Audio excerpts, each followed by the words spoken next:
Welcome friends, मैं Nitesh Kumar education trip पर आप लोगों का स्वागत करता हूं। दोस्तों, आज हम लोग एनसीएफ सन 2005 के बारे में थोड़ी सी और बात करने वाले थे। परिवार को हम लोग थोड़ा सा आगे बढ़ाने वाले थे। लॉकडाउन में परिवार आप लोग मत बढ़ाइएगा, ठीक है? तो आइए देखते हैं एनसीएफ सन 2005 में जो परिवार की बातें हम लोग कर रहे थे, तो उसमें हमने बात किया था परिवार के स्वरूप के बारे में। जो हमारा परिवार है वह दो प्रकार का परिवार होता है, जिसे हम लोग कहते हैं एकल परिवार और संयुक्त परिवार। परिवार की विशेषताएं ऐसी होती हैं कि जब कभी भी हमें किसी भी प्रकार की आवश्यकता होती है, तो उन सभी प्रकार की आवश्यकताओं को पूर्ण करने में हमारे परिवार की एक महत्वपूर्ण भूमिका होती है। एक प्रश्न पूछा गया है कि किसी भी बच्चे की जो जीवन होता है, उन सही जीवन में परिवार की सबसे बड़ी भूमिका क्या होती है? उनमें एक सबसे बहुत ज्यादा महत्वपूर्ण बात आती है, वो होती है निर्णय लेने की क्षमता। ठीक है? तो निर्णय लेने की क्षमताएं भी हमारे पास दो प्रकार की होती हैं। एक जो आपका निर्णय लेने की क्षमता है वह आपके संयुक्त परिवार की है, और दूसरा जो होता है वह आपके एकल परिवार की है। ठीक है? जो आपकी संयुक्त परिवार है, तो उस संयुक्त परिवार में किसी भी बात का निर्णय वही करता है जो घर में सबसे ज्यादा बुजुर्ग होता है। ठीक है? तो सबसे पहले हमारी अगर कोई भी बात होगी, तो उन सारी बातों को डिस्कस करने के लिए सबसे पहले क्या जाता है कि संयुक्त परिवार में जितने भी बड़े लोग होते हैं उनसे अपनी राय ली जाती है, और अगर कार्य सही होता है तो वह आगे बढ़ाया जाता है। तो जो आपका संयुक्त परिवार होता है वह किसी भी बच्चे में निर्णय लेने की क्षमता का विकास करता है।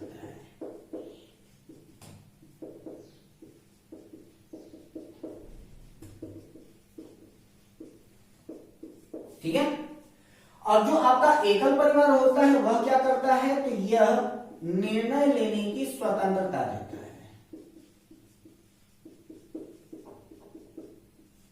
ठीक? कुछ लोग ऐसा मानते हैं कि जो आपका एकल परिवार है वो किसी भी बच्चे को निर्णय लेने की क्षमता का विकास करता है, लेकिन निर्णय लेने की क्षमता का विकास सदैव अनुभव से होता है। तो संयुक्त परिवार जो होता है वो निर्णय लेने की क्षमता का विकास करता है अनुभवों के द्वारा, और एकल परिवार जो होता है वो निर्णय लेने की क्षमता का विकास करता है स्वतंत्रता के द्वारा। क्योंकि घर में अगर एकल परिवार है तो एकल परिवार 2 और 2 की सत्य अवधारणा पर आधारित होते हैं, और सामान्यतः एकल परिवार में वाइफ और हस्बैंड दोनों जॉब करने वाले होते हैं, दोनों काम करने वाले होते हैं। ठीक है? तो ये सबसे ज्यादा इंपॉर्टेंट फैक्ट हो जाता है। तो यहां पर जो आपका जो पर्यावरण शिक्षा का मुख्य उद्देश्य क्या है, तो पर्यावरण शिक्षा का मुख्य उद्देश्य होता है कि भाव या लगाव उत्पन्न करना, और इसमें जो होता है भाव और लगाव को उत्पन्न करने में परिवार एवं मित्र की भूमिका सबसे ज्यादा इंपॉर्टेंट हो जाती है। तो इसके लिए हमारे पास जो उपथीम है वह 4 उपथीम दी गई। पहला है आपका आपसी संबंध।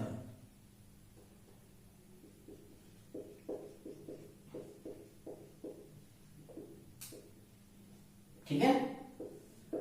अब इस आपसी संबंध में क्या होता है कि इस थीम से जो अवधारणाएं दी गई हैं उनके बारे में एक एक करके हम बात करते हैं। तो सबसे पहला बात ये होता है कि बच्चों को इस बात की जानकारी देना, या फिर बच्चों को ये महसूस कराना कि उनके अंदर कई ऐसे गुण या फिर कुछ ऐसे संस्कार हैं जो उनको उनके परिवार से ही मिले हैं। ठीक है? तो परिवार के कई ऐसे गुण या फिर कई ऐसे संस्कार हैं जो उनको उनके परिवार के द्वारा ही दिए गए हैं। तो जैसे अगर आप लोग देखें तो आपके घर में होता क्या है कि दादा दादी से आपके परिवार के कई सारे गुण होते हैं जो आपके अंदर आते हैं, आपके माता पिता से आपके अंदर कई सारे गुण आते हैं। ठीक है? तो उनके बारे में अगर हम जानकारी अगर हम जुटाएं, तो जैसे एक बार एक कहानी याद आती है कि एक राजा थे, और उस राजा ने कहा कि हमारे राज्य में कोई भी बूढ़ा आदमी नहीं रह सकता। तो सभी के सभी लोग अपने माता पिता को ले जाकर के अनाथालय में छोड़ना प्रारंभ कर दिए।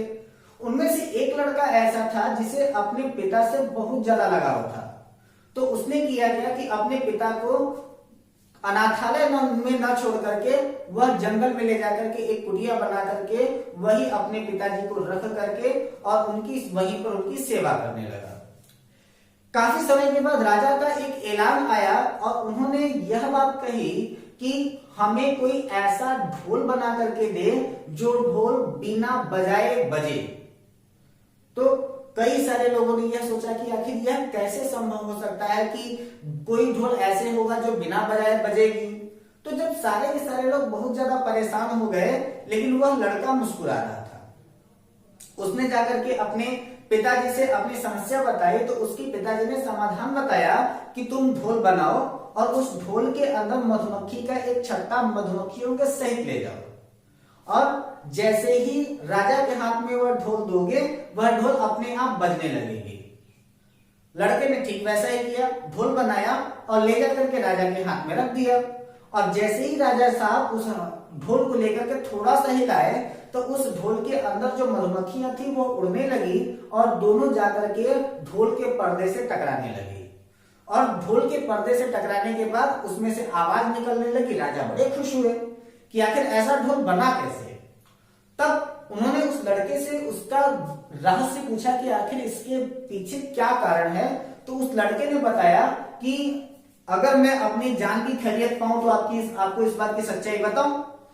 राजा ने जब उसको आश्वासन दिया तब उस लड़के ने बताया कि महाराज, जब आपने अपने घर के सभी बूढ़ों को आपने राज्य से बाहर निकालने के लिए कहा था, लेकिन फिर भी मैं अपने पिता की जंगल में रह करके सेवा करता हूं। मेरे पिता आज भी मेरे पास हैं।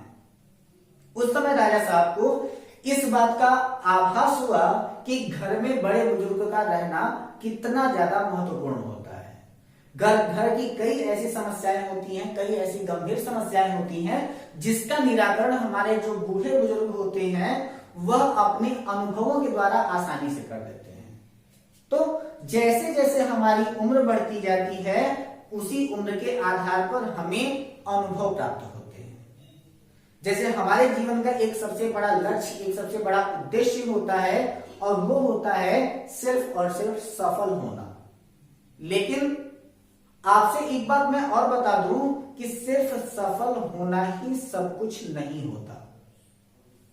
अगर आप किसी भी प्रशासनिक सेवा की तैयारी कर रहे हो या फिर किसी भी क्षेत्र में अगर आप तैयारी करते हो तो यह ध्यान दीजिएगा कि आपकी प्रत्येक असफलता आपकी सफलता की अगली सीढ़ी है।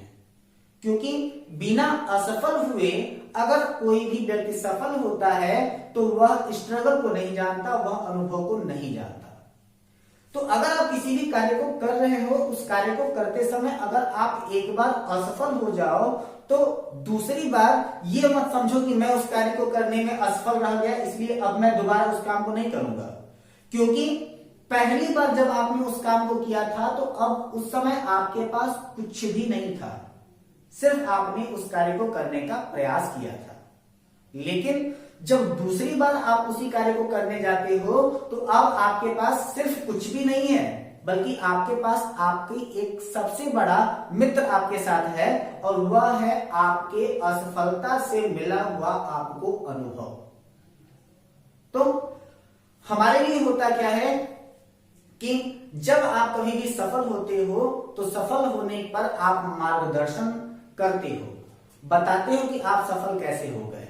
तो इन्हीं सारी चीजों के बारे में हमारा आपसी संबंध भी बताता है कि आपसी संबंध को इंडिकेट करने के लिए होता क्या है कि हमारे कई ऐसे गुण हैं जो हमको हमारे परिवार से ही प्राप्त होते हैं। और इस बात को इंडिकेट करने के लिए हमारे पास जो कहानी आई है उसे हम लोग कहते हैं बदलते घर की कहानी। ठीक है।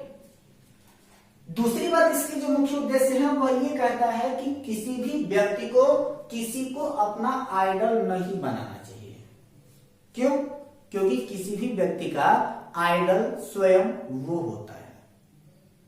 किस प्रकार से वह परिश्रम करेगा, वह किस प्रकार से सफल होगा, वह उससे बेहतर कोई नहीं जानता। क्योंकि आपकी क्षमता का निर्धारण आपके अतिरिक्त तो कोई और नहीं कर सकता है। सिर्फ आप ही जानते हो कि आप क्या करने में सक्षम हो। और जिस दिन आप अपनी वास्तविक शक्ति के बारे में पहचानने में सफल हो गए, यकीन मानिए कि उस दिन आपसे सफलता ज्यादा दूर नहीं होगी।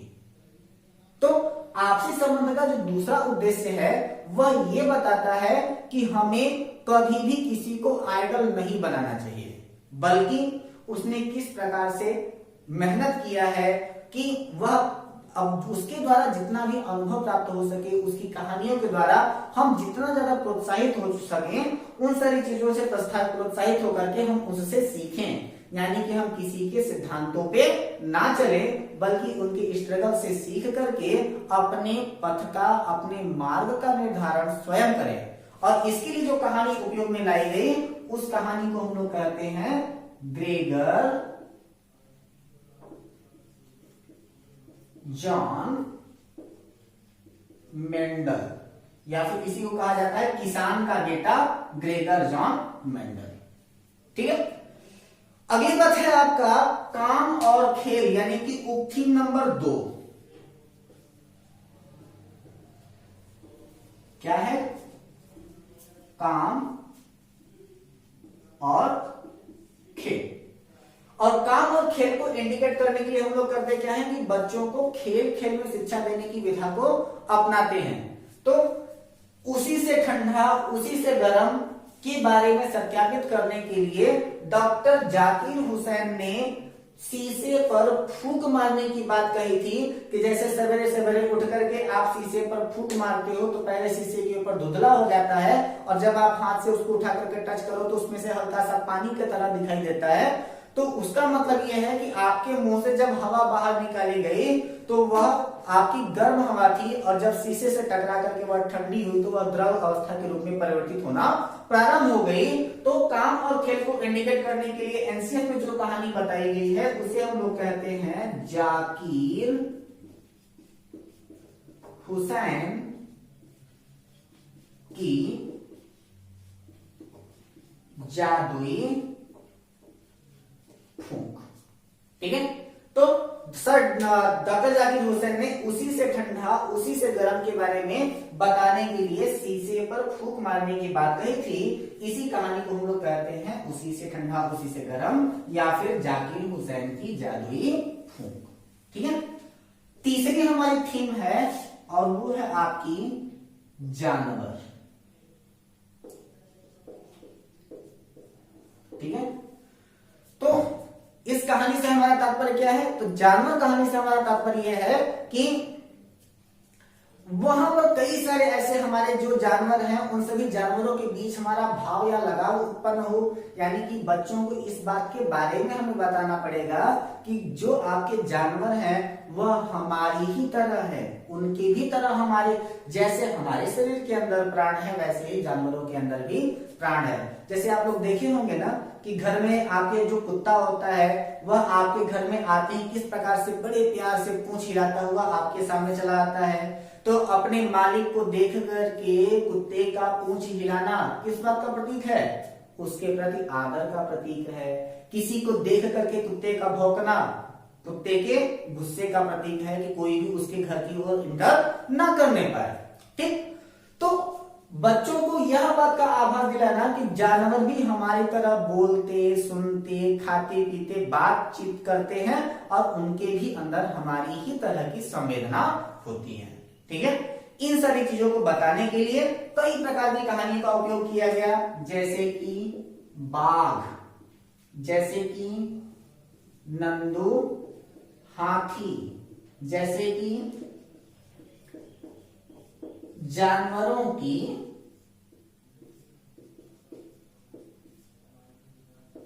दुनिया, जैसे कि चींटी ने अपने दोस्त को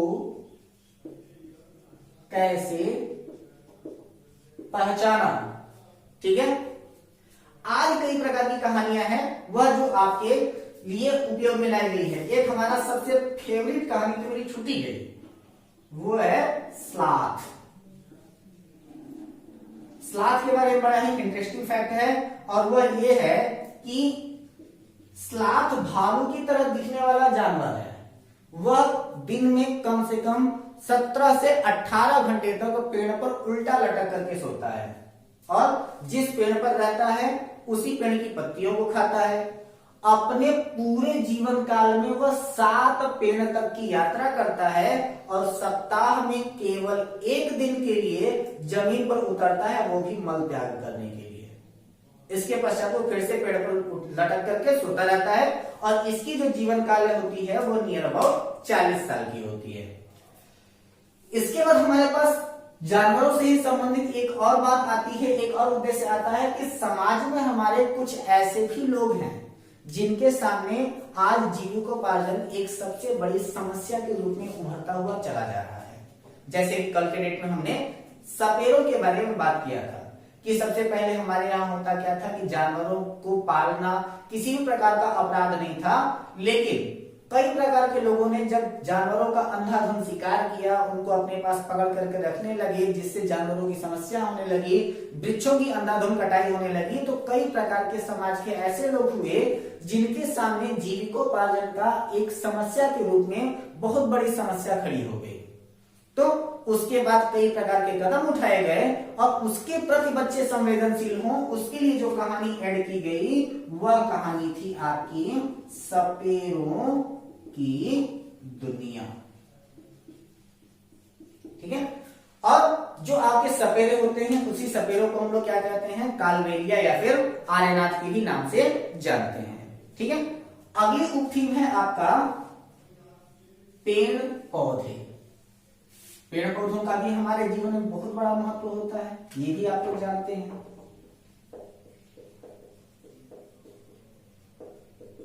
पेड़ पौधे, तो पेड़ पौधों का हमारे जीवन में किस प्रकार का उपयोग है, हम पेड़ों से मिलने वाले कितनी ऐसी गुणकारी चीजें हैं, जिन सारी गुणकारी चीजों का हम लोग उपयोग कर सकते हैं, इन सारी चीजों से परिचित कराने के लिए सबसे पहली कहानी आई वह थी आपकी खेजड़ी के वृक्ष। ठीक है। तो राजस्थान के जोधपुर जिले के पास में खेजड़ी नाम का एक गांव है जहां पर खेजड़ी के वृक्ष सर्वाधिक पाए जाते हैं। यह आपका जो खेजड़ी के जो छाल होती है वो दवा के काम में आती है। इसके वृक्ष जो होते हैं वो छायादार होते हैं, जिसके नीचे बच्चे खेलते हैं और इसकी लकड़ी में जो होते हैं वो कीड़े कभी भी नहीं लगते हैं। इसके बाद अगली कहानी है आपकी फुलवारी,